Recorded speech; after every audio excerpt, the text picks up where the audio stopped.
तैयार है चुनाव के लिए।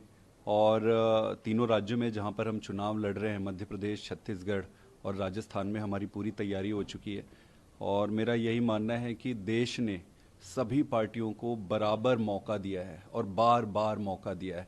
अब राजनीति बदल रही है, जनता के एस्पिरेशंस बदल रहे हैं। तो आम आदमी पार्टी अब इस मौके के लिए तैयार है और जनता भी तैयार है। मेरा मानना है कि बहुत अच्छा होने वाला है और निर्णायक होगा यह इलेक्शन। जी। आम आदमी पार्टी अगर जैसे अलग अलग समय पर पार्टी की अलग अलग स्ट्रैटेजी होती है। आज के समय पर हम तीनों राज्यों पे चुनाव लड़ रहे हैं और स्ट्रैटेजी के तहत ही ये किया गया है।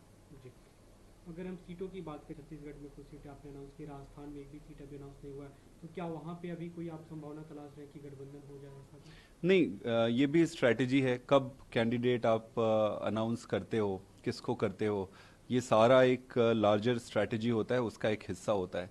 तो आप देखे होगे कि हमने छत्तीसगढ़ में किया है, मध्य प्रदेश में किया है, राजस्थान में अभी नहीं किया है, होल्ड किया हुआ है। तो उसको थोड़े दिन में कर देंगे। सभी सीटों पे, तीनों जगह सभी सीटों पे चुनाव लड़ेंगे आपको?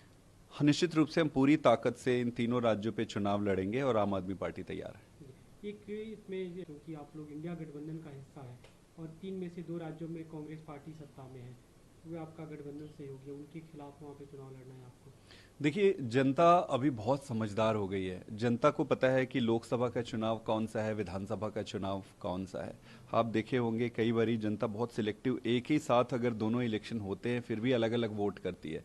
तो मेरे हिसाब से सारा क्लियर है और अच्छे से हो जाएगा। इंडिया गठबंधन जो किया गया है वो लार्जर पर्सपेक्टिव को, लार्जर पिक्चर को ध्यान में रख के किया गया है। विधानसभा के चुनाव में बड़े स्पष्ट है कि हम अकेले चुनाव लड़ रहे हैं और ताकत से लड़ रहे हैं। लेकिन ये चुनाव आसपास ही हो, कुछ विरोधाभास नहीं आपको लगता है कि आप यहाँ पे उनके साथ, उनके खिलाफ खड़े होंगे, फिर कुछ दिन बाद आपके साथ अब में ये खड़े तो होंगे? कह सकते हैं कि ये पहली बार ये ऐसे हो रहा है, बट जनता बहुत समझदार है, जनता को सारी बातें स्पष्ट समझ में आती है।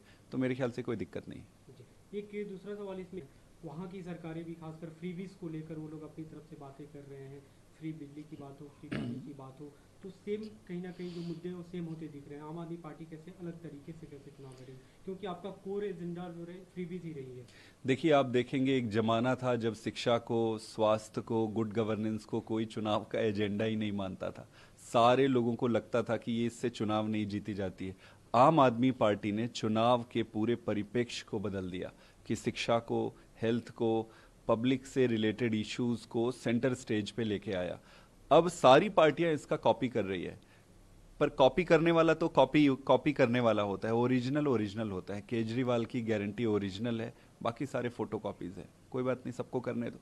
आने वाले दिनों में आपके कौन कौन से निर्णय दिख सकते हैं तीन बार? सारे इम्पोर्टेंट बड़े नेता चुनाव प्रचार में रहेंगे। जहां जहां जैसे संभव होगा वैसे वैसे चुनाव करेंगे। हमारी जितनी क्षमता है, हमारी जितनी शक्ति है, हम पूरी ताकत से जन चुनाव किशोर की लड़ेंगे। रैलियाँ भी शुरू करेंगे आप?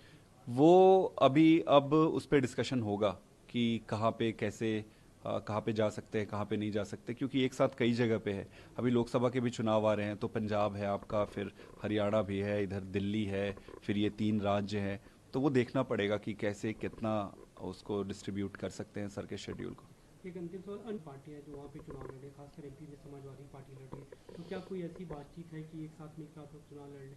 नहीं, अभी हम अकेले चुनाव लड़ रहे हैं। मैं स्पष्ट तरीके से कह रहा हूं कि आम आदमी पार्टी अकेले चुनाव लड़ रही है और जनता को, जनता के सामने गुड गवर्नेंस के मुद्दे को और दिल्ली और पंजाब के मॉडल को लेकर जा रही है। अब जनता को चुनना है कि भाई उन्हें बिजली, पानी, शिक्षा ये चाहिए या फिर स्लोगन वाले सरकार या दूसरी फेल्ड सरकारें चाहिए फिर से।